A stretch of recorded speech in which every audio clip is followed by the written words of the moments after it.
नमस्कार दोस्तों। आज मैं एक ऐसे महापुरुष के विषय में चर्चा करना चाहूँगा जो स्वतंत्र भारत के यानी कि कह सकते हैं प्रथम गवर्नर जनरल उनको कह सकते हैं, यानी कि ब्रिटिश गवर्नर जनरल माउंटबेटन के बाद उनको जो है गवर्नर जनरल बनाया गया और फिर उसके बाद को हमेशा के लिए समाप्त कर दिया गया। यानी कि मैं बात करूँगा चक्रवर्ती राजगोपालाचार्य की। ये दक्षिण भारत के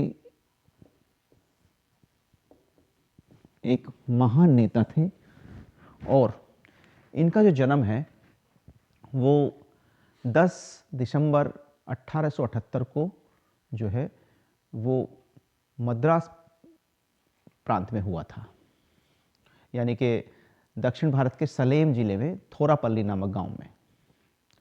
और ये एक तमिल परिवार में इनका जन्म हुआ, तमिल कुम्हार परिवार में, जो कि उनकी प्रारंभिक शिक्षा जो है वो मद्रास और बेंगलोर में हुई। और क्योंकि ये एक बहुत बड़े वकील, लेखक, राजनीतिक और दार्शनिक थे, इन्हें राजा जी के नाम से भी प्रसिद्ध थे ये। और स्वतंत्र भारत के द्वितीय गवर्नर जनरल यानी कि और भारत के प्रथम भारतीय गवर्नर जनरल, यानी कि स्वतंत्र भारत के द्वितीय यानी कि माउंटबेटन पहले गवर्नर जनरल थे और यानी कि भारत के प्रथम भारतीय गवर्नर जनरल को कहा जा सकता है। 10 अप्रैल 1952 से 13 अप्रैल 1954 तक ये मद्रास प्रांत के मुख्यमंत्री भी रहे। वे दक्षिण भारत के कांग्रेस के बहुत बड़े नेता थे और बाद में कांग्रेस के प्रखर विरोधी भी हालांकि वो बन गए और उन्होंने स्वतंत्र पार्टी जो है की स्थापना कर ली थी। वे गांधी जी के समधी थे क्योंकि उनके जो राजा जी की पुत्री जो है लक्ष्मी, उसका विवाह गांधी जी के सबसे छोटे पुत्र के साथ यानी कि देवदास गांधी के साथ हुआ था। और सन 1937 में काउंसिलों के चुनाव में चक्रवर्ती जी के नेतृत्व में कांग्रेस ने मद्रास प्रांत में विजय प्राप्त की और उन्होंने जो है मुख्यमंत्री बनाया गया। बाद में 1946 में भारत की अंतरिम सरकार बनी और उन्हें केंद्र सरकार में उद्योग मंत्री बनाया गया। 1947 में देश के पूर्ण स्वतंत्र होने पर जो है यानी कि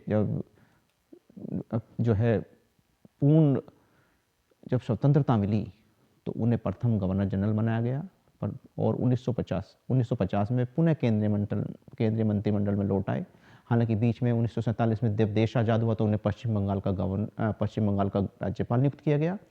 और फिर जो है केंद्रीय मंत्रिमंडल में लौट आने पर 1950 में वल्लभ भाई पटेल जी की मृत्यु के बाद उनको गृह मंत्री बनाया गया। वे मद्रास के मुख्यमंत्री रहे, गवर्नर जनरल रहे, बंगाल के राज्यपाल रहे और क्योंकि उन्हें भारतीय राजनीति का चाणक्य कहा जाता था और तो 1954 में भारत रत्न से उन्हें सम्मानित किया गया और भारत रत्न पाने वाले वे पहले व्यक्ति में से एक थे। वे बहुत बड़े विद्वान थे, अद्भुत लेखन प्रतिभा के धनी थे। उन्होंने कई सारी किताबें लिखी और दक्षिण भारत में हिंदी भाषा को उन्होंने प्रचलित करने का कार्य किया। उन्होंने महाभारत और रामायण भी जो है उन्होंने लिखी।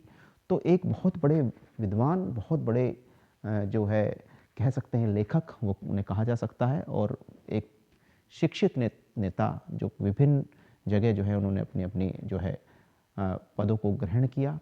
तो आज मैंने आपको भारत के प्रथम गवर्नर जनरल यानी कि भारत के प्रथम भारतीय गवर्नर जनरल के बारे में मैंने उनका जीवन परिचय आप लोगों के सामने रखा। मैं और जानकारी आप लोगों के सामने लेके आता रहूँगा। तब तक के लिए मैं आप लोगों से विदा लूँगा। धन्यवाद, नमस्कार।